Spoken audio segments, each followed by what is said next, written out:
বাংলাদেশকে ৭ রানে হারিয়ে সেমিফাইনাল নিশ্চিত করল আফগানিস্তান। সুপার 8-এর সর্বশেষ ম্যাচে মাঠে নামে বাংলাদেশ ও আফগানিস্তান।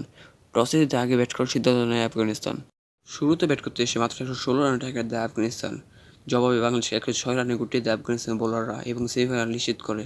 আজকের ম্যাচের পর ২৭ তারিখ সেমিফাইনালে মুখোমুখি হবে ইন্ডিয়া, সাউথ আফ্রিকা, ইংল্যান্ড এবং আফগানিস্তান। কে কোন দলের সাথে খেলবে এবং কখন খেলবে সব বিস্তারিত জানাবো এই ভিডিওতে। ভিডিওটা দেখার আগে গাইস, এটা আমার চ্যানেলের প্রথম ভিডিও। আমাকে একটু সাপোর্ট করার জন্য ভিডিওতে একটি লাইক করে চ্যানেল সাবস্ক্রাইব করে দিও। আমি তোমাদের জন্য ক্রিকেট রিলেটেড আরো অনেক ইন্টারেস্টিং ভিডিও দেবো এই চ্যানেলে। তো গাইস, ভিডিওটা লাইক করে চ্যানেল সাবস্ক্রাইব করে বেল নোটিফিকেশন অলে প্রেস করে দিও। তো ফাইনালি গ্রুপ 1 থেকে উঠেছে ইন্ডিয়া ও আফগানিস্তান এবং গ্রুপ 2 থেকে উঠেছে সাউথ আফ্রিকা ও ইংল্যান্ড। এই চারটি টিমের মধ্যে গ্রুপ 1 এর ফার্স্ট পজিশন থাকা টিম এবং গ্রুপ 2 এর সেকেন্ড পজিশন থাকা টিমের সাথে খেলা হবে এবং গ্রুপ 1 এর সেকেন্ড পজিশনে থাকা টিমের সাথে গ্রুপ 2 এর ফার্স্ট পজিশনে থাকা টিমের খেলা হবে।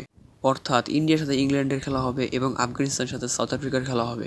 দুটো খেলায় ২৭ তারিখ অনুষ্ঠিত হবে। First match south Africa versus Afghanistan, Bangladesh সময় সকাল ৬টা ৩০ মিনিটে খেলা হবে এবং second match India versus England, Bangladesh সময় রাত ৮টা ৩০ মিনিটে খেলা হবে।